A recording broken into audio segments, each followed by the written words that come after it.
Hola a todos, hoy vamos a ver consolas digitales, un tema obviamente importantísimo. Hay muchos mitos que tenemos que analizar y después derribar. Los mitos son transferencias de ideas de gente, algunos que estudian, otros que no, pero en su mayoría gente que no se prepara. He escuchado muchas veces decir, no, las consolas analógicas tienen mucho mejor sonido que las consolas digitales. Primer mito, es mentira. Todo depende de la calidad. Y vamos a explicar en esta clase por qué. ¿Por qué eso es un mito?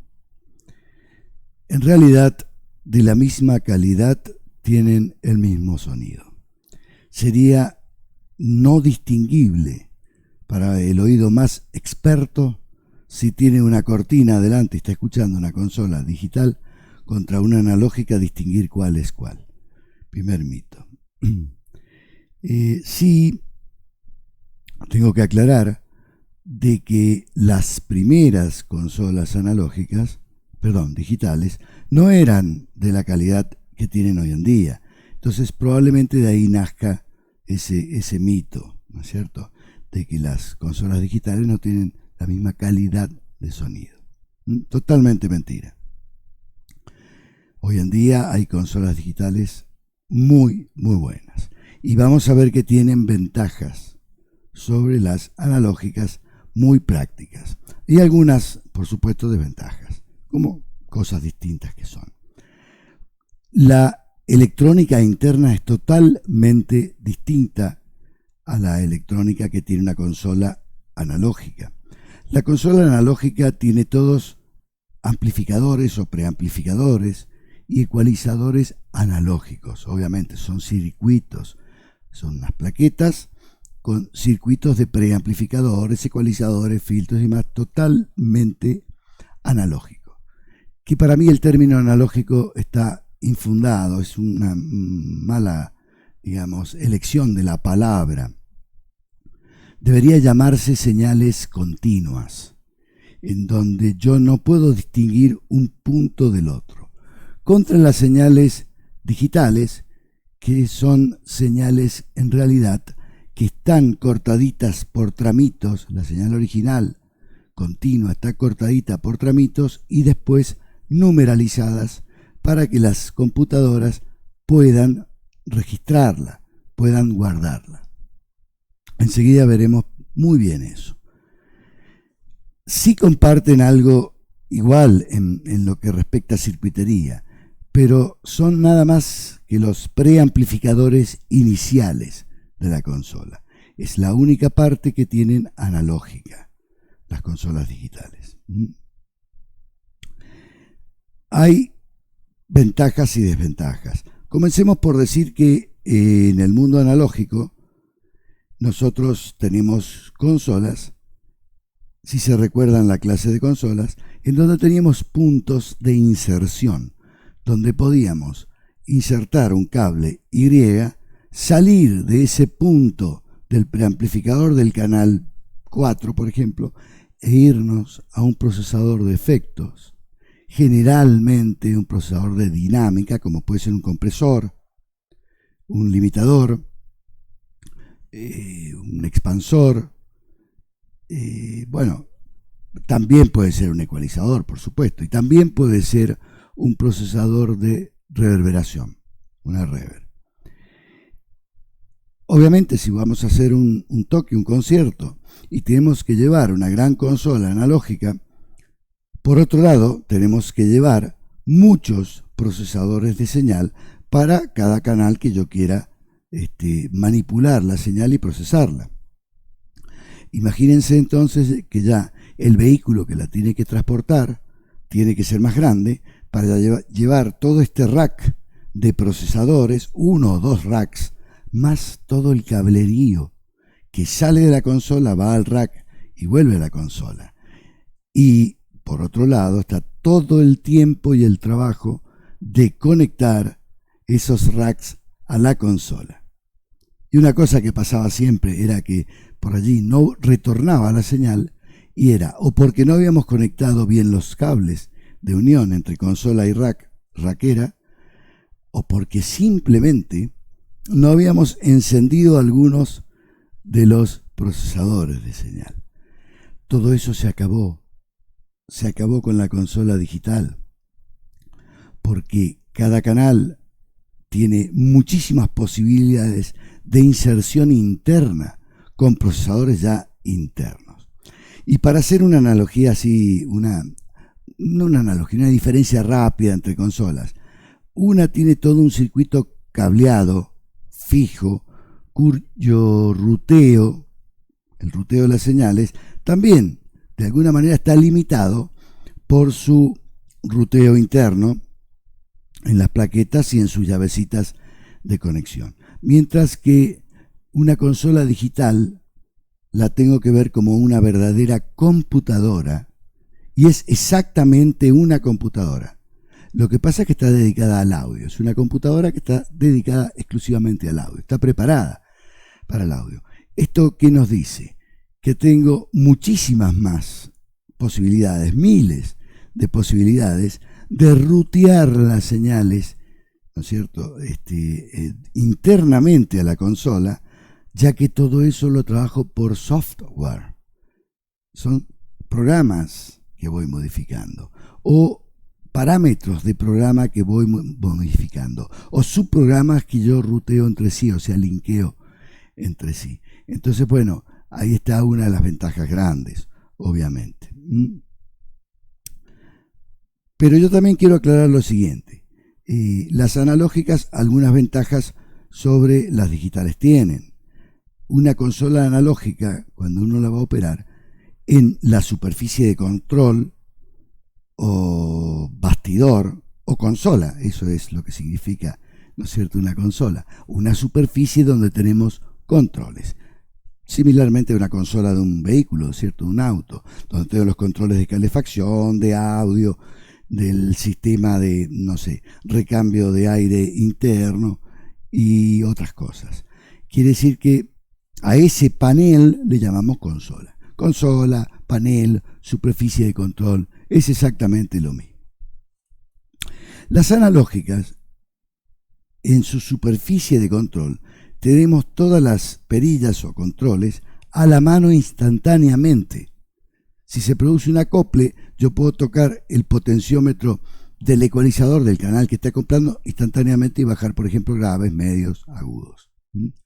En las consolas digitales no es tan rápido la acción, y tengo que tener una cuestión mental de decir cuál es el canal que está fallando, es este, llamarlo, ¿no es cierto?, al visor central, al screen o pantalla, y empezar a modificarlo desde ahí. Ya van varios pasos, muchos más que el simple hecho de tocar la perilla. Esa es una ventaja. Y las desventajas, como ya dije, el ruteo, que es limitado. ¿Por qué? Porque esa máquina analógica ya tenía un ruteo fijo, y los botones de ruteo más las líneas internas de ruteo ya son fijas. Entonces, obviamente, tengo una limitación. Y por otro lado, repasando, necesito para procesar cada señal, muchas veces, no siempre, salir de la consola a un rack de procesadores y retornar a la consola. Estas son ventajas que tienen las digitales contra las, por supuesto, analógicas. Repasemos las ventajas de las digitales. Entonces, tengo efectos ya internos como subprogramas. De hecho, miren, las últimas consolas son verdaderas computadoras que tienen instalado un DAW, puede ser un Pro Tool, un Cubase o cualquier otro, y está corriendo ese programa. Así que tiene la ventaja de tener todos los sistemas plugins, que son asistentes para el operador y para el sonido, obviamente, en donde, contrariamente a lo que la gente que no estudia piensa, donde el programa de la computadora llama al plugins y lo controla, es totalmente al revés. Una vez llamado el plugin controla el programa de la computadora en ese track o en ese sonido que está reproduciendo en ese momento. Esto es muy parecido, o hagamos una analogía con el Canal de Panamá. Cuando llega un barco desde el Mar Caribe y quiere cruzar hacia el Océano Atlántico, o al Pacífico, perdón, ya el capitán no maneja cuando ingresa el barco a todo el Canal de Panamá. El barco lo toma, o toma el control del barco, una persona que le llaman el práctico. El práctico es un ser humano, una persona que conoce perfectamente todo el Canal de Panamá, pasa por el lago Gatún, no Gantús, Gatún, lo conoce perfectamente y sabe por dónde tiene que pasar dentro del lago, porque el lago está dragado en una zona media, pero no en toda su extensión. Por ende, el práctico conoce perfectamente y de memoria todo, todos los caminos, todos los ruteos y demás. El verdadero capitán del barco en el cruce del canal es el práctico. Obviamente, imagínense que no puede cometer errores, y si los comete, tiene 7 compañías de seguro que lo están apoyando. ¿De acuerdo? Porque si no se pierden millones de dólares. Bueno, en este caso, para hacer una analogía, el plugins sería el práctico y toma el control del barco, que vendría siendo el DAW, o programa que está trabajando, ¿no es cierto?, en la computadora, manejando la computadora. Esta es una analogía mía, ¿no es cierto?, para que ustedes se entiendan. Y es al revés lo que dice la gente a veces, que el programa llama al plugin, ¿no es cierto?, y lo va controlando el programa al plugin. Mentira, es al revés. El plugin está controlando el programa. Otra ventaja que tienen las digitales frente a las analógicas es que las analógicas, por su ruteo estructural fijo, tengo un número de buses. Recordemos que son los buses, son grupos de cables o cobres que juntan una misma función de señales, o señales con una misma función. En el caso de las digitales, estos buses no son físicos, son asociaciones de parámetros en programas y variables en un programa. Así que puedo tener muchísima más cantidad de buses. Y esto es una ventaja muy grande. ¿De acuerdo? Bueno, veremos ahora algunas fotitos que les traigo de consolas digitales. Por ejemplo, lo que les traje aquí es la S6L Venue de la marca Avid. Muy buena consola. La presentamos hará 2 años, 1 año, 2, en la Universidad de Mendoza, donde Limas hace sus congresos nacionales e internacionales. Trajimos a la gente de Avid de Buenos Aires y gente de México de Avid, ¿no es cierto?, los cuales son muy amigos míos. Entonces les pedí que trajeran, ¿no es cierto?, sus equipos en ese momento nuevos y explicaran cómo se usaban. Fue un congreso muy, muy lindo. Es más, cuando terminó el congreso, les dije, muchachos, como yo les he pagado el alojamiento, la comida y demás, las salidas, las charlas, café, etcétera, etcétera, hotel, me imagino que me van a regalar una consola de estas. Bueno, ellos me contestaron con otra pregunta. Miguel, ¿falta mucho para ir a cenar? Tenemos mucha hambre. O sea, no me ligué ninguna consola, no pude tener ningún regalo como esto. Son carísimos, por supuesto, son sistemas carísimos. Esta es la consola principal y esto es como una pachera inteligente donde yo conecto todas las señales y está directamente vinculada, sin cables, con la consola principal. Precioso equipo, ¿no es cierto?, con mucha posibilidad de visualización de señales y, fíjense, visualización de procesos sobre las señales. Acá vemos otra parte de la misma, fíjense que es muy, muy interesante. Cuidado, no se asusten aquellos que no están tan acostumbrados, por la cantidad de lucecitas y LEDs y perillas que tienen LEDs internos, las luces. No se asusten por eso. ¿Por qué? Porque toda consola digital, cuando la arrancamos, por default, o sea, por proceso natural de arranque, ya va a arrancar funcionando. Por supuesto, no van a estar ecualizados, ¿no es cierto?, como veo acá los canales, no van a estar comprimidos como veo acá. Eso lo tendré que hacer yo. Pero la consola instantáneamente arranca ya funcionando por defecto. Veamos otra foto, es la misma vista de otra manera, realmente impresionante. Y acá tenemos otra marca, creo que esta es una X32, un poco más económica, obviamente, más sencilla, pero, ¿no es cierto?, bastante útil y buena, realmente tiene muy buen sonido. Y acá vemos la imagen, ¿no es cierto?, con sus pantallas y sus perillas para control. Es más sencilla que la anterior, por supuesto. Acá la vemos un poquitito más cerca, ¿no es cierto? Esta es la X32, perdónenme. Esta es una X32. Esta es otra marca. Miren, acá tengo el display, los botones que enseguida vamos a ver circuitalmente, internamente, cómo es esto. Las perillas con luces, ¿no es cierto? Los botones con luces para indicarnos rápido. Son bastante útiles, obviamente. Pero también, mientras más lucecitas tenga, es más fácil que se venda. No sé si me entienden. Los fabricantes les encanta poner botones con luces, perillitas con luces, todo que sea muy llamativo, obviamente, para vender. Es similar a la venta o el comercio de automóviles, ¿no es cierto?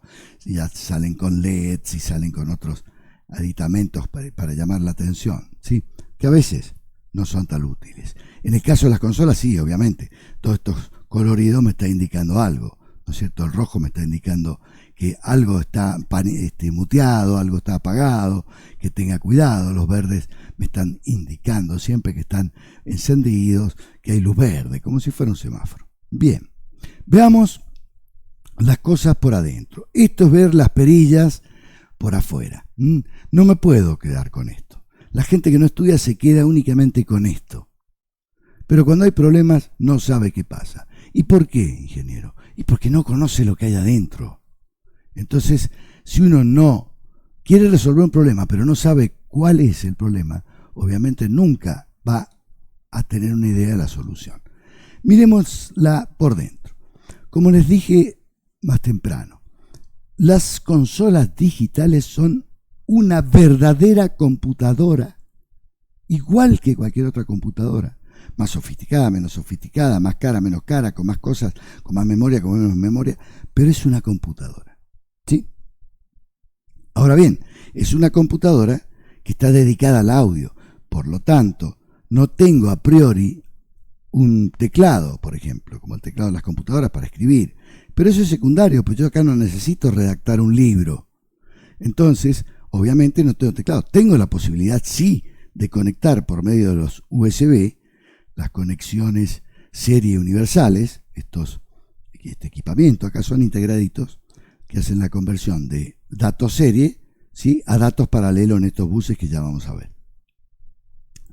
Tengo la posibilidad de conectar un teclado si quiero acá y manejarme un poco más rápidamente para hacer algunas notas, ¿no es cierto?, y dejar claro algunas cosas, y ya vamos a ver cómo funciona eso. Lo primero que vemos es un microprocesador, como en toda computadora, un microprocesador principal, llamémosle. Este es el procesador principal. Veo una memoria, obviamente necesito una memoria, tengo un display, o varios, para comunicarme, y tengo perillas y faders en una especie de superficie de control, obviamente para atacar rápidamente el control de cualquier señal. Diferencia con una computadora común es que esta computadora tiene lo que se llama Digital Signal Processor, los procesadores digitales de señal. Digital Signal Processor.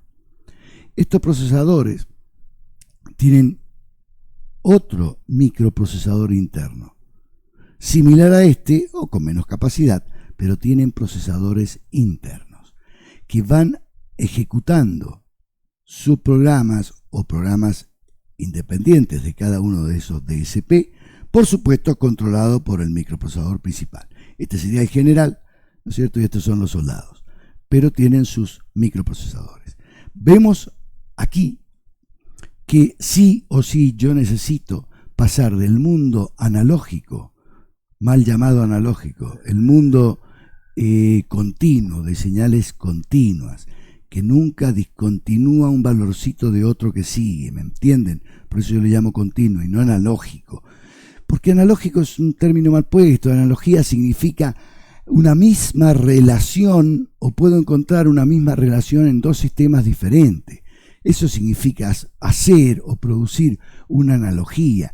Como yo hice recién la analogía del práctico para cruzar el canal de Panamá, ¿no es cierto?, con los sistemas software plugins. Eso fue una analogía. Pero cuando uno habla de señales analógicas, ¿analogías con qué? Me explican, no tiene sentido, razonen.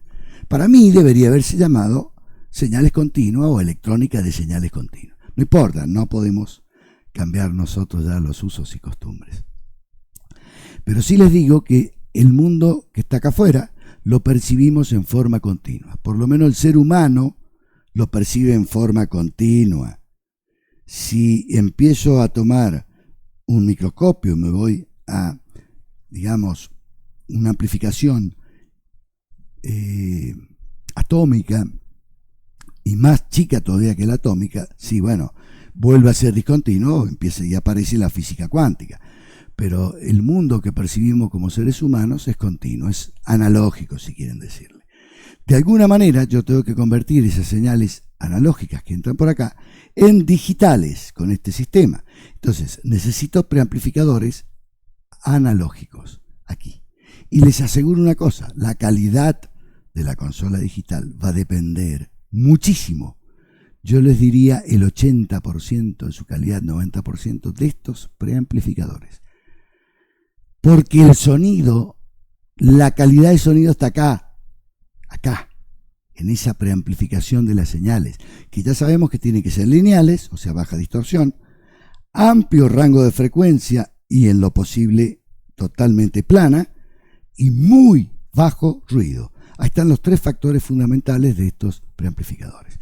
Luego ingresamos en estos integrados con microprocesador interno, también tienen pequeñas memorias, en donde es un procesador de señales y tiene adentro el corazón, es un conversor analógico, fíjense, a digital, analógico a digital, eso es el corazón, más otras unidades de respaldo, y tiene adelante de ese conversor analógico digital lo que se llama un multiplexor, que sería una llave electrónica, no es una llave física que va girando, pero es una llavecita electrónica controlada totalmente por el DSP y también, si quiero, por el microprocesador central, en donde toma la señal, una muestra, ¿no es cierto?, un microsegundo, 2 microsegundos, una muestra del canal 1, luego conmuta al canal 2, luego al canal 3, luego al canal 4 y retorna al 1.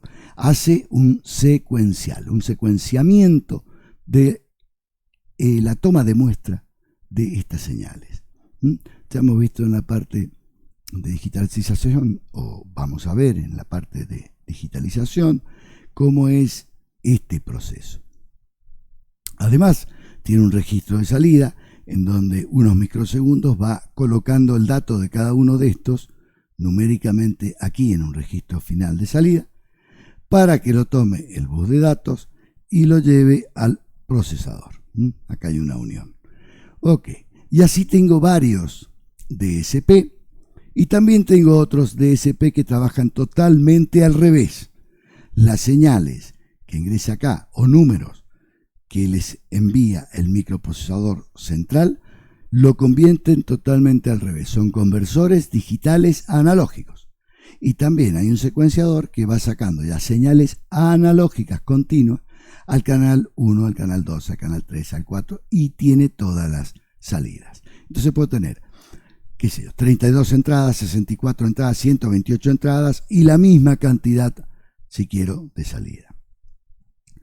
Tengo, como les dije, un microprocesador que tiene internamente un registro principal y registros secundarios, en donde acá se coloca la palabra digital que se ha muestreado ya y se le hace el tratamiento que corresponde de acuerdo a un programa.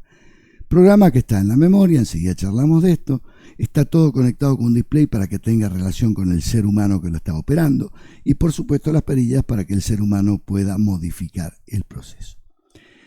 Este microprocesador puede ser de 32 bits o de 64 o incluso de 128 bits en paralelo. Y distingamos, sí, algo importante. Físicamente vamos a tener dos buses o bases. El bus rojo, supongamos que sea el bus de datos. Por aquí, el DSP1 me va a entregar en un registro principal de salida de él el dato en un microsegundo, ¿no es cierto?, que necesito leer, guardar a memoria o procesar de alguna manera. Y el azul es el bus de direcciones, que también puede ser 32, 64, 128 o más direcciones de ruteo interno y comandos. Ahora bien, el microprocesador es un integrado cuya función básicamente es de ser un secuencial. Tiene un reloj de ceros y uno, que en este caso podrían ser 0 voltios, 5 voltios máximo, 0 voltios, 5, 0, 5, 0, 5, 0, 5, 0 o 0,3 voltios, los más modernos, 0,3, 0,3, 0,3, va haciendo pulsos, ¿no es cierto? Por ejemplo, a 6 MHz, a 9 MHz o mayores frecuencias, y eso me da la velocidad de trabajo de toda la computadora, obviamente. Mientras más rápido sea su reloj interno, más rápido va a ser el proceso que haga el microprocesador.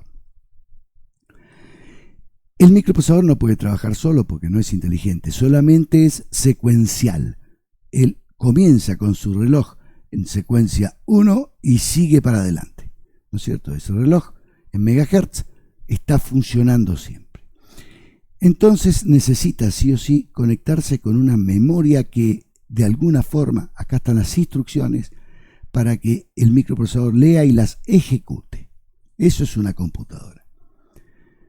El trabajo, por supuesto, de todos estos datos en rojo son digitales, ya sea 16 bits, 24 bits, 32 bits, 64 bits o mayores.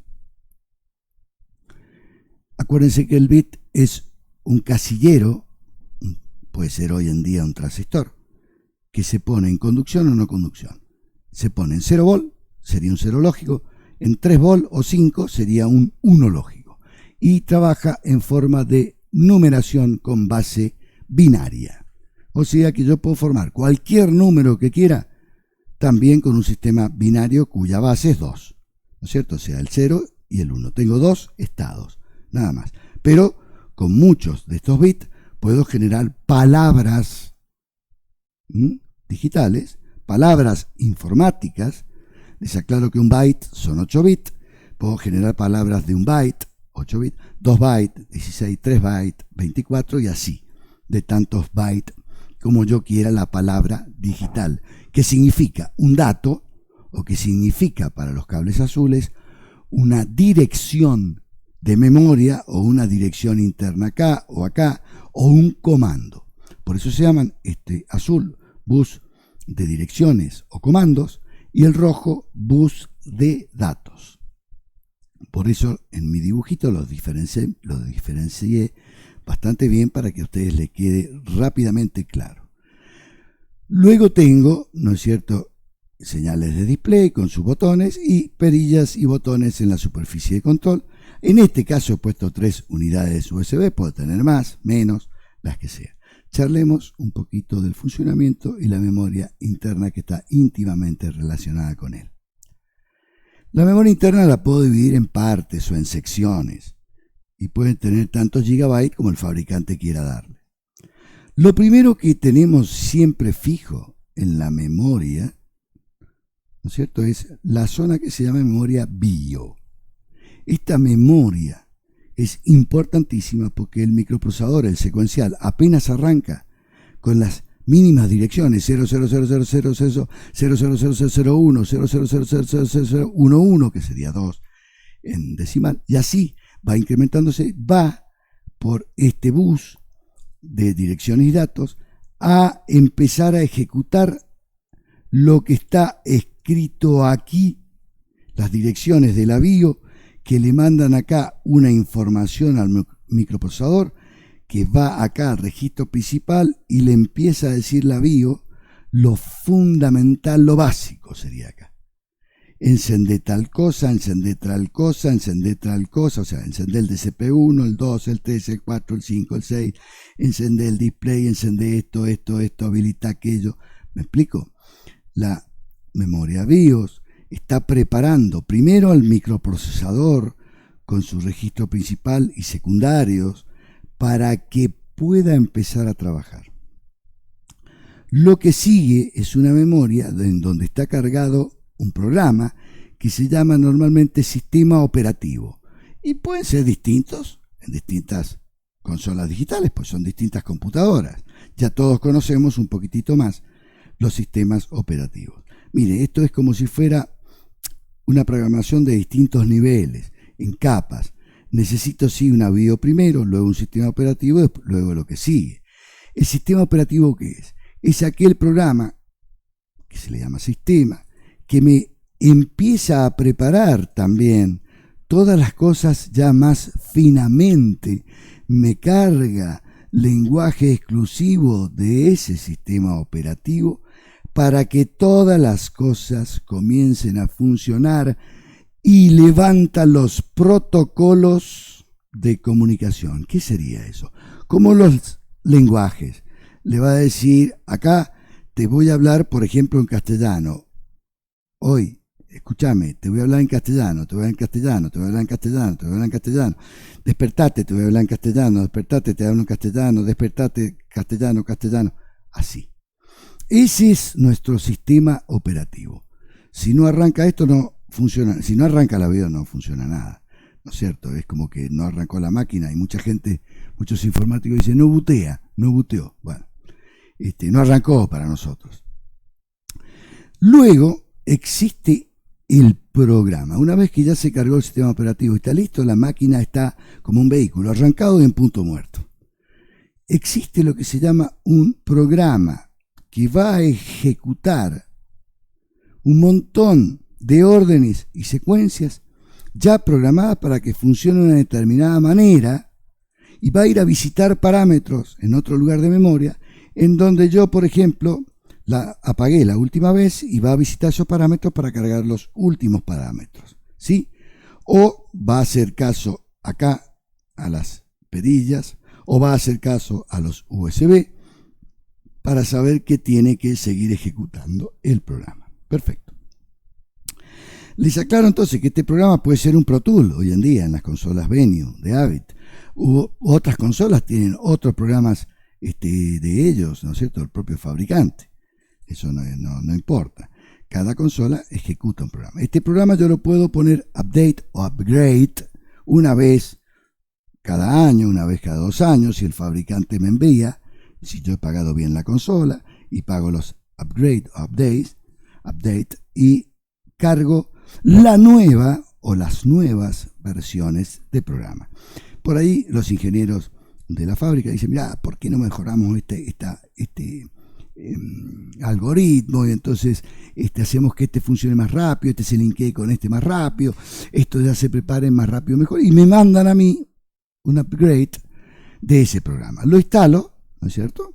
Lo instalo por los USB, obviamente, y ya me queda el programa nuevo, último, que largó la fábrica de la marca de esta consola. Luego hay otro sector de memoria, por eso los pongo en otros colores, para ser bastante, o lo más posible, explicador, que es un apartado de memoria que se llaman plugins. Aquí están todos los programas que pueden ser cientos de programas, plugins, que se llama así justamente, los enchufo, ¿no es cierto? Son plugins.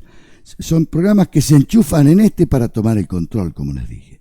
Y estos modifican las señales que yo quiera, ¿no es cierto? Por ejemplo, reverberación, reverb, por ejemplo, compresores, por ejemplo, limitadores, por ejemplo, simuladores de guitarra, bueno, etcétera, infinidad. Cada día hay más tipos y plugins y cada día son mejores. De hecho, las consolas que le mostré o le llamé recién, no quiero hacer publicidad, cargan, por ejemplo, los Waves y otras marcas de plugins. Entonces, lo que estoy ejecutando en realidad es un Pro Tool con sus plugins. Y esto vendría siendo una gran computadora, pero con mejoras de audio, ¿no es cierto?, que está ejecutando un Pro Tools, o un Cubase, o cualquier otro, ¿no es cierto? No soy marketinero yo. Luego hay otro apartado de memoria que son las escenas. ¿Qué son las escenas? Miren, acuérdense que en las consolas analógicas, cuando uno hacía la prueba de sonido, por ejemplo, 5 de la tarde con la banda, porque a las 10 de la noche tocaba mi banda, yo tenía que hacer la prueba del tema 1, primero la prueba general de sonido, soundcheck general, después el tema 1, y yo acomodaba todas las perillas de los faders y las ganancias para el tema 1, y luego el tema 2 cambiaba, entonces yo regulaba de distinta manera los faders, las ganancias, los ecualizadores, y todo eso yo en una consola analógica lo tenía que anotar en un cuadernito, obviamente. Si no, no me iba a acordar después de la noche cómo estaba mi banda. Y probablemente esa consola la usaran, iban a usar, y la van a usar, por ejemplo, 9, 10 bandas esa noche. Y cada banda trae su operador, entonces yo o el operador se hacía su cuadernito con tema 1, la canción 1, tanto, son todos parámetros, ¿no es cierto? 2, 3 hojas escritas. Después lo tenía que leer y hacerlo rápidamente cuando iba a operar. Bueno, acá pasa igual, tengo tema 1, tema 2, tema 3. Bueno, aquí se llaman escenas, ¿sí? Escena 1, escena 2, escena 3 se corresponde con el tema 1, tema 2, tema 3. Fueron orquestas sinfónicas, sería con la obra 1, concierto de Aranjuez, obra 2, concierto de Vivaldi para violín y piano, obra 4, bueno, esas son las escenas, escena 1, escena 2, escena 3. Acá hay ventajas grandísimas. Muchas consolas tienen potenciómetros motorizados. Entonces, cuando yo ya hice la prueba del concierto de Aranjuez, por ejemplo, y ya todos estos parámetros los tengo calibrados, incluso la automatización, si quiero hacerla en algún punto, todo eso se cargó en los en la información escenas, que salió por acá, se fue a un USB y lo copié en mi USB y me lo llevé a la casa o a cenar o a descansar o a comer, qué sé yo. Cuando vuelvo y ya las bandas están listas y le toca a mi banda, yo conecto aquí mi unidad de memoria externa, mi pendrive en este caso, y con las direcciones y datos el microprocesador está ejecutando que lee esos datos, ¿no es cierto? Y ya los carga de nuevo acá en escenas, porque antes tocó una banda, ahora toco yo, ahora opero yo. Entonces grabó aquí en escenas lo que tenía de información el plugin, que eran las escenas que yo había dejado ya grabadas y bien seteadas a la tarde cuando hicimos la prueba de sonido. Incluso cuando hicimos los ensayos, puede ser 5 días antes, 10 días antes, o en otro toque que hice en otro teatro, en otro estadio. Entonces ya me cargó todas las escenas para la banda que yo represento y manejo, opero, asisto, díganle como quieren, pero para mí el operador es parte de la banda. La banda puede sonar muy bien, pero el operador pasa por un joystick, que es el operador. Si el operador la opera mal, la banda suena mal. Y si la banda, siendo muy buena, el operador la opera bien, suena de maravilla. Fíjense qué importante es el operador para una banda. Por eso las bandas famosas llevan su propio operador, que ya conoce los temas, conoce a cada uno de los integrantes, conoce hasta su psicología, mire, el peleador, el que se enoja, el que siempre está de buen ánimo, el que se distrae, el bajista que nunca habla con nadie, y si pudiera tocar de espalda mejor, bueno, todas esas cositas es chiste, ¿no? Disculpen. Esto hace que yo tenga entonces distintas escenas y que me asisten rápidamente. Entonces cargo escena 1. Imagínense, estos potenciómetros motorizados hacen y se colocaron como yo lo dejé cuando puse memorizar, tac, la escena 1. Quedaron iguales. Entonces se ponen y se colocan todos los filtros, los ecualizadores, todo para la escena 1. Terrible ventaja, años luz con la consola analógica, en el sentido de comodidad, muchachos, no en el sentido de sonido final, en el sentido de comodidad, de practicidad, de rapidez. Obviamente después, cuando se ejecute el tema 1, está en desarrollo, tendré que tocar levemente muchos parámetros, levemente, porque en la prueba de sonido el cantante estaba cerca del micrófono y justamente en el concierto se alejó 5 centímetros más, entonces tuve que levantar un poquitito el volumen o la ganancia o el volumen del micrófono del cantante, igual de los coros, los bronces, el saxo hoy se sentó un poquito más atrás o en la noche se sentó un poquito más atrás que como estaba la prueba de sonido, tengo que retocar, pero es mínimo el retoque, el trabajo grosso, grande, la obra gruesa ya la estuve haciendo en la prueba de sonido, después son justamente terminaciones. Si hacemos una analogía con la construcción.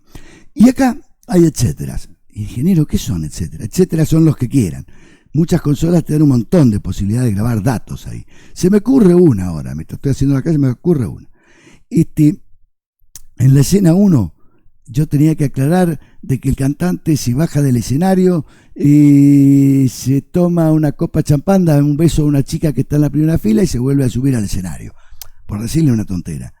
Bueno, entonces yo acá, en un apartado tipo Word, ¿no es cierto? O tipo notas, blog de notas, yo he escrito, ¿no es cierto?, características del tema 1 o escena 1.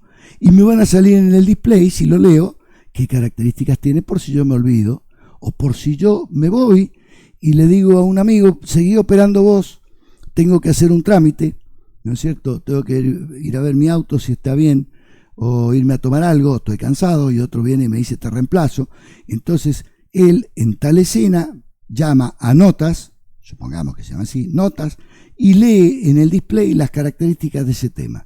Si no hay notas es porque el tema es normal, y si hay notas dice cuidado que aquí el bajista le pega siempre al hi-hat con el clavijero. No sé, cualquier tontera estoy hablando, pero siempre hay características distintas, ¿no es cierto? Depende del tema. Entonces los puedo escribir acá, en notas. Y así puedo tener otros datos importantes.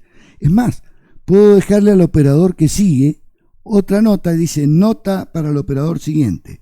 Te he dejado programado la salida esta, la 1 acá, la 2 allá, la entrada 6 es la 3, y porque se puede cambiar todas estas cosas. Entonces le informo cómo le entregué la consola. Eso es ser buen profesional, ¿de acuerdo? O le digo acá, cuando me voy, la consola está básica por default, normal, como apenas la arrancas de fábrica. Ok, eso es ser profesional, ser buena persona con el que sigue después operando. Ok, ya hemos visto entonces la memoria. Estas son las perillas de superficie de control, motorizadas o no, de acuerdo al costo de la consola. Hay otros botoneríos, por supuesto, igual que acá en el display. Todos tienen una conexión con bus de datos y de control, ¿sí? Perdón, bus de direcciones y control. Datos acá no van datos acá, van buses de controles y dirección. Sí, bueno, este también puede leer datos, obviamente, para dibujarlos. Ok, las unidades USB, unidades de series o universales de serie o de serie universal. Acá los datos se transmiten en serie, pero luego van y vienen. Cuando llegan, acá hay integrados que lo convierten dato en serie en paralelo. En este bus de datos va a salir información en 16 bits, 24 bits, 64 bits, etcétera, en paralelo. Entonces el trabajo adentro es rapidísimo, mucho más rápido que afuera, por supuesto. Por eso adentro se trabajan con buses en paralelo. Bien, ¿qué otra cosa tengo que decirte? Mire, una cosa importante en las consolas. En una consola analógica, el ruteo interno, como dije antes, ya lo tenemos fijo, pero acá no. Acá yo puedo establecer mediante el programa que este canal 1 físico, ahora para mi programa acá, se va a llamar entrada 21 y track 21, y que el 2 se va a llamar track 42, y así puedo cambiar acá todos estos números físicos dentro del programa, los puedo cambiar. Igual en las salidas. Puedo decir que la salida principal, que en su momento, cuando arranqué la consola de fábrica por default era la 1 o la 2, ahora puedo decir que la salida principal va a estar en la 910. Porque sí, porque yo sabré por qué lo necesito así. Y que la salida 3.4 va a ir para el camioncito de televisión, y así. ¿Me entienden? Entonces, veamos acá cosas importantes. ¿Dónde está la calidad de sonido de esta consola? Porque la calidad de funcionamiento del software ya sabemos, en el reloj que tenga el microprocesador, obviamente, en la rapidez de acceso a esta memoria, que hoy en día tiene una parte flash, donde tiene programas ya fijos, y otra parte RAM, que varía rápidamente, y tiene un acceso a memoria. Mientras más rápido sea el acceso a memoria, DMA se llama, más rápido va a funcionar toda mi máquina. Mucha gente piensa que un i5 contra un i7 o contra el día de mañana un i9 va a ser mucho más rápido en mi computadora, pero se olvidan del acceso a memoria. Y lo que más tarda en una computadora es el acceso a memoria, acceder al dato, a los datos acá rojo, y salir con los datos. O sea, el acceso a memoria me ralentiza o me hace más rápido el trabajo de una máquina. No es solamente la frecuencia del reloj del procesador o el último procesador que salió al mercado. Estas dos cosas tienen que estar unidas. Cuidado, que muchas veces no se dice eso. Bueno, la calidad. ¿Dónde está la calidad? La calidad de funcionamiento y la rapidez, porque la calidad de funcionamiento informático se mide por rapidez y por, digamos, seguridad de no fallo. Pero yo quiero hablarles de la calidad de audio, porque se supone que me he comprado una consola de buena calidad informático. Entonces todo eso funciona bien, es súper hiper rápida, es de nueva generación, tengo un display táctil, puedo levantar acá poniendo la mano en el display y bajar y ecualizar, puedo hacer mayonesa, salsa golf, tortas, puedo cocinar rápidamente cualquier señal. Pero la calidad, muchachos, la calidad de audio, ¿dónde está? Quisiera que mis alumnos logren más que entendimiento, criterio. ¿Qué es criterio? Criterio es pensar, razonar y tener o arribar a buenas ideas, a buen entendimiento y discernir. Entonces, eso es criterio. Y me gusta que mis alumnos tengan criterio más que conocimiento. Conocimiento viene leyendo y aplicando prácticamente esos conocimientos, pero el criterio se va formando, son analogías mentales, son razonamientos mentales que pueden ser similares o distintos y que me ayudan a razonar correctamente, a tener buen criterio, o sea, buen razonamiento, pensar las cosas y que prácticamente le pegue en el 97% de los casos. Entonces tengo un buen criterio. La persona que tiene mal criterio le pega al 10% de los casos. El resto no pudo realizar las cosas porque no tiene buen criterio. Bueno, miren, la calidad de audio, seamos criteriosos. A ver, pensemos un poco. Miren acá está. Ahí está la calidad de audio. Si acá la calidad de audio es mala, tengo alinealidad, o sea, distorsión. Tengo respuesta en frecuencia no plana y para colmo va de 200 Hz hasta 7 kHz. Mala. Y encima tengo ruido. Bueno, mijo, tirá esa consola digital, no te sirve, por más que todo este procesador, todo esto sea hermoso, hasta ni siquiera necesito botones. Le digo, por favor, Jaime, mueva el botón 5 a menos 3 dB, me lo mueve. Puse el nombre Jaime, pero podría haber sido, qué sé yo, Denise, ¿no es cierto? Y una voz femenina me dice, ya lo hice. Ok, aunque todo esto sea fantástico, miren, acá está el cuello de la calidad de audio. Si esto no es bueno, todo lo que sigue es malo. Y la salida de audio por acá es mala. Entonces, esto tiene que ser de hipercalidad, bajo ruido, lineal lo más posible para baja distorsión, rango de frecuencia amplísimo y plano, que no coloree. ¿Por qué? Porque la coloración después se la voy a dar con ecualizadores si yo quiero. Pero la función de este es, todo lo que ingresa va a ser amplificado, pero va a quedar idéntico, solamente más grande. No le va a dosar ruido, ni lo va a modificar en frecuencia, ni lo va a deformar con distorsión. Obviamente, ¿vieron? Apliqué el criterio. Acá está la calidad. Razonen conmigo, por favor, razonen. Quiero alumnos y exalumnos con criterio propio. Acá está. Todos estos en un cuello botella. Acá. Esto debe ser de mejor calidad. Luego el DSP hace una conversión analógica digital. ¿Sí? Bueno, veamos eso un poquitito. Vamos a tener que ver, a ver si puedo conseguir acá. Fíjense, ahora vamos a empezar ese tema. Importantísimo, porque todos se llenan la boca de espuma hablando, sí, porque lo digital, porque esto es mejor que lo analógico. Y salen otros y dicen, no, pero lo analógico es mejor que lo digital. Miren. Cuando yo escucho a esa gente, me doy cuenta que nunca estudió. Punto. Por la forma de hablar y las cosas que dicen. O el motor gasolero es mucho mejor que el naftero. No, el motor naftero es mejor que... Pero son cosas distintas. Esa persona no sabe nada de mecánica automotriz. Acá pasa igual. Miren, una señal analógica o mal llamada analógica se debería llamar continua. Es aquella señal como esta que puede salir de un generador, por eso sonoridad, o puede salir de un micrófono o un teclado o de una guitarra eléctrica, un bajo, lo que sea. Obviamente en ese caso no va a salir,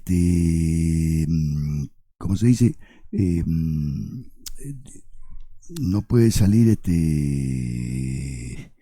senoidal, va a salir una señal compuesta de audio que realmente esa señal compuesta va a ser caprichosa, no la puedo distinguir.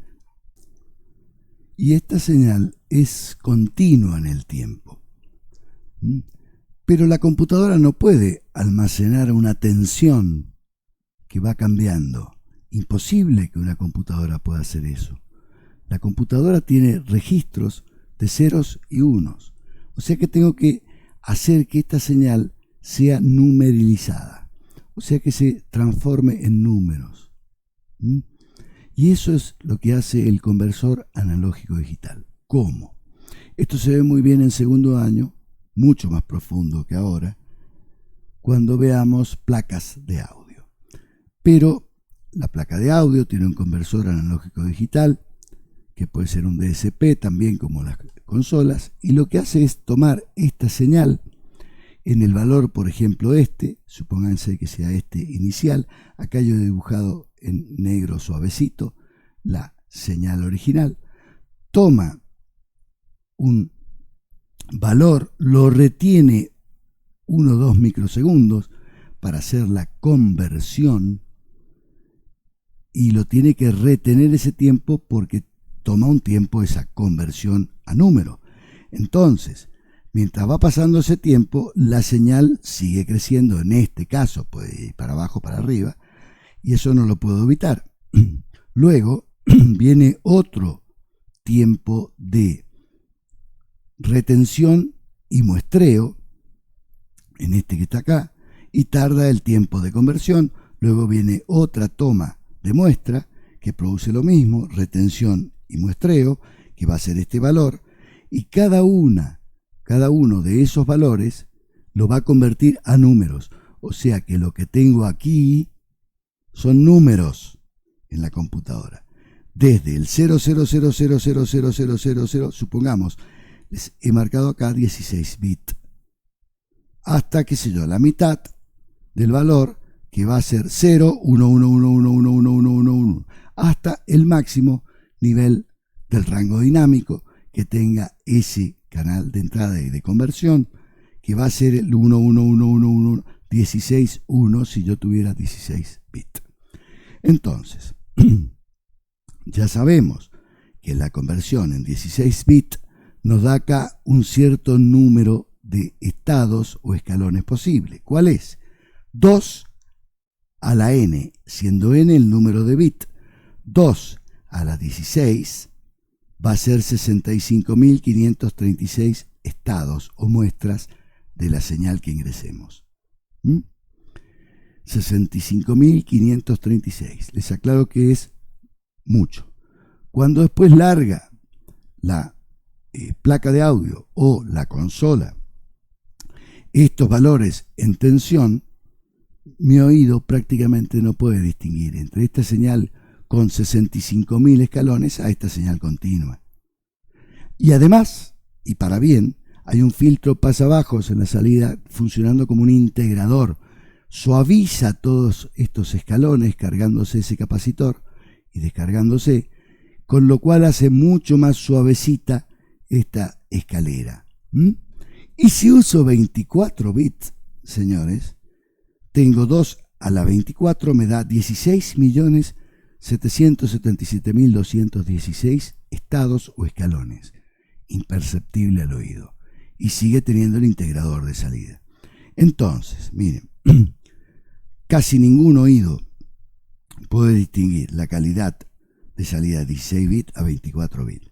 Siempre es mejor grabar en 24 bits, porque cuando yo aplico plugins, por ejemplo de reverb, que van dividiendo la señal y la van sumando a distintos tiempos, cada división más chiquitita, que serían los rebotes que hace la señal en una sala, está simulando los rebotes, son señales más chicas, son de menos bit.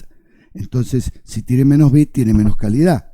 Por lo tanto, me conviene siempre usar 24 bits para grabar, aplicar plugins y después largar el dato de salida si quiero en 16 bits, ningún problema. Pero ya en el proceso de usar los plugins me convino usar 24 bits. Eso se llama resolución o precisión vertical. Ahí está la calidad vertical, es como una foto, son los píxeles verticales. Pero por otro lado, encuentro una calidad horizontal o resolución horizontal o precisión horizontal, fíjense acá, que es la frecuencia de muestreo. ¿Con qué rapidez por segundo yo estoy tomando estas muestras? Es otro factor de calidad, obviamente. Uno era el vertical y otro este. Normalmente, el teorema de Nyquist dice que para que una señal sea muestreada y se pueda reproducir, por lo menos debe tener el doble de la frecuencia máxima de la señal. En este caso, nosotros escuchamos hasta 20 kHz, por lo menos debería muestrear a 40 kHz.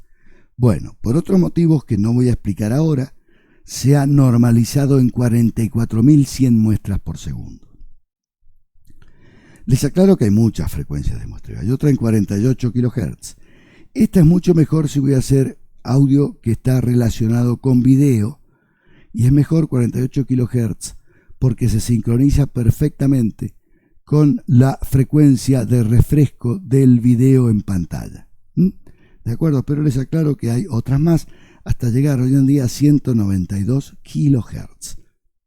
Como la placa Motu que tenemos en el instituto, tiene frecuencias que van de los 44.100 a los 192 kHz. Obviamente, el archivo que produce esto es muchísimas veces más grande que este, más pesado, más megas de bits, obviamente. Entonces, pero les aclaro que 44.100 muestras por segundo ya es excelente calidad. Entonces acá tengo las dos resoluciones que me dan la calidad de la digitalización. Y por otro lado les digo que 44.100, 16 bits, y mejor 44.100, 24 bits, es imperceptible una señal digital a una señal analógica. Porque esta cuando sale vuelve a ser analógica, pero está suavizada también, además, y para su bien, por el filtro integrador. Filtro pasabajos integrador. Perfecto. Esto es importante. Así produce, ¿no es cierto?, el DSP y su corazón, que es el conversor analógico digital, la conversión de una señal de 0 a 5 voltios. Eso es lo que trabaja el conversor analógico digital, 0 a 5 voltios. Por ende, tengo el preamplificador de entrada, porque una señal, imagínense, de una guitarra eléctrica 20 milivolts tiene que ser llevada de 0 a 5 voltios. Por eso está el preamplificador de entrada. Ahora, ese preamplificador de entrada tiene que tener una función de transferencia totalmente lineal para no meter distorsión. Pero les aclaro otra cosa. El conversor analógico digital sería exactamente igual a una función de transferencia, que también estos peldaños en una conversión, ¿sí?, deben ser perfectamente una recta. Es como una escalera que produce una recta con respecto a la tensión de entrada. La función de transferencia, recuerden. Entonces también la calidad está en cuán lineal o qué tanto lineal es el conversor analógico digital. Volviendo acá, entonces repasemos. Acá tenemos un primer factor de calidad de estos preamplificadores analógicos. Un segundo factor de calidad está en el conversor analógico digital, que sea lo más lineal posible, del DSP. Luego los datos ya son manejados entre memoria y microprocesador. Y otro factor de calidad, entonces, está en, por supuesto, los programas que yo utilice, tanto de filtros, ecualizadores, de tratamiento de señal como compresores y demás, que realmente tengan una función de transferencia que funcione bien y que haga lo que me está indicando el display, que lo haga realmente con la señal. Y por último, otro factor de calidad está en los conversores digitales analógicos, que también tienen que tener linealidad. Bueno, de todas estas cosas depende la calidad de sonido de una consola digital. Les aclaro que hoy en día una consola digital de $10.000 a $80.000, todas estas cosas son de alta calidad y funcionan bien. Por lo tanto, no puede haber desventaja en la calidad de sonido de una máquina de estas contra una buena máquina analógica. El sonido prácticamente es igual, la calidad de sonido. Todo está en la calidad de precio que nosotros tenemos que pagar. Bueno, esto sería, ¿no es cierto?, su arquitectura interna. Bueno, ya hemos visto desde adentro cómo es una consola digital y desde afuera las fotos que yo les pude conseguir. Les aclaro que hay infinidad de consolas digitales diferentes. Las primeras consolas digitales, su superficie de control era muy similar a las consolas analógicas, porque eran tiempos en donde los operadores de consolas analógicas, si los fabricantes no hubieran hecho una arquitectura externa similar, ellos no se hubieran entusiasmado en comprar las consolas digitales, porque le hubiera costado mucho tiempo adaptarse. Pero hoy en día ya se van alejando su superficie de control, su vista externa con respecto a las primeras consolas analógicas. No importa. Como consideraciones finales también tengo que decir que hay ventajas y desventajas en ambas. Repasemos. La analógica, rápidamente tengo el acceso a los botones instantáneamente y los puedo cambiar, los puedo modificar.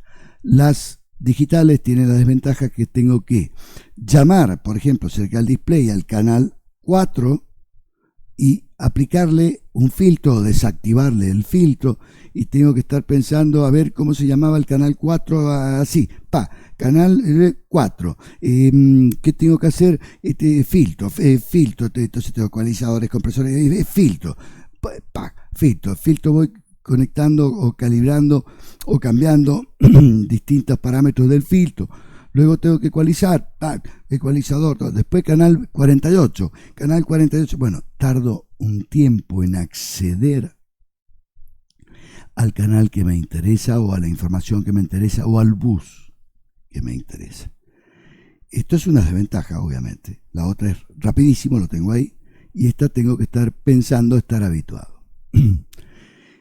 La otra posibilidad buena que tiene es que como los buses no son físicos, son por programa, yo puedo armar muchísima cantidad de buses distintos y usarlo a mi favor. Esta es una ventaja. Y por último, les quiero aclarar lo siguiente. Como dije al principio, no se asusten. Si a alguien le traen una consola digital y nunca la ha operado, obviamente el mejor operador del mundo, si no operó esa consola y ya tiene que salir a operar una banda, no lo puede hacer, porque todavía no está habituado a esa consola. Pero si le dan un día, 2 días, 3 días y hace 2 o 3 ejemplos, rápidamente se va a aclimatar. Primero, leer el manual, y segundo, ya ponerse más práctico con esa consola. Pero esto pasa lo mismo que en aeronáutica. Un piloto de un Airbus 320, si lo sacan de ese avión y lo hacen subir a un Boeing 747 y le dicen, vamos, levantá el avión, despegá, él va a decir, no, momento, no puedo. Pero ¿cómo? ¿Sos un piloto de 30 años, 22.000 horas de vuelo? Sí. Conozco todo lo esencial con respecto al vuelo. Entiendo lo que son los flaps, la velocidad B1, BR, B2. Entiendo cómo el avión se comporta, cómo trabaja el timón de cola, los compensadores, pero no sé dónde están ubicados en este nuevo avión que me están poniendo adelante. Así que denme un tiempo para que yo me aclimate. Y esos pilotos obviamente tienen que pasar horas en un simulador primero, para luego ir como copiloto en ese 747, viendo cómo el piloto ya experimentado de ese tipo de avión está operando el avión. Entonces necesita un tiempo de aclimatación sobre ese nuevo avión en el sentido de sus controles, ¿sí? No en el estudio de la aeronáutica, eso ya lo sabe. Para eso pasó mucho más años, como ustedes. Han pasado años estudiando audio, sonido y grabación. Y bueno, eso es mucho más cantidad de conocimiento, ¿sí?, que la operación de una consola nueva que les traen. Entonces, lo único que tienen que hacer es, momentito, esta no la conozco, denme un tiempo normal y lógico para aprender a operarla. No quiero decir que el manejo de una consola digital sea igual al manejo de un avión. Por supuesto, es muchísimo más sencillo, pero si en un avión demoro 1 año o 2 en ponerme canchero, acá demoro 2 o 3 días en una consola para poder ya manejarla bien, ¿no es cierto? Pero les aclaro que 1 semana, 2 semanas, habiendo hecho 3 o 4 toques, ya voy a conocer bien la consola, no es nada del otro mundo. Y los fabricantes también no son tontos. Ellos hacen las cosas de que para el operador sea lo más fácil posible. No hacen la consola más complicada del mundo, porque si no, no la venderían. ¿Me explico? Se va corriendo la voz de un operador con otro y dice, no, por favor, no compres esa consola, es terrible, inoperable. Para memorizar una escena tenés que hacer 7 botones y para llamar a la escena también. Entonces, no, quédense tranquilos. Quédense tranquilos. Está pensado para que sea lo más fácil posible, dentro de todas las miles de posibilidades que tengo en las consolas. Bueno, hemos tirado mitos al piso. ¿Por qué? Porque hemos aprendido cómo está una por dentro, las analógicas, cómo son las digitales por dentro. Entonces eso nos da una fuerza de conocimiento, una capacidad para seguir aprendiendo. Esto es, digamos, lo fundamental. Lo que sigue es seguir aprendiendo. Después con Marito Sánchez van a tener la práctica también, clase video práctica de este tipo de consola con una de las que tenemos en el instituto, de 16 canales, que es muy buena, tiene muy buen sonido, por eso la compramos, y es bastante, tiene, digamos, es bastante fácil de entender, es bastante amigable, como se dice en informática, de cómo entender a operar esa consola. Con una tarde, con un día, ya aprenden a manejarla. Y así muchas otras consolas. Bueno, espero haberles sido de ayuda y de interés en esta clase. Nos veremos en la próxima. Y gracias.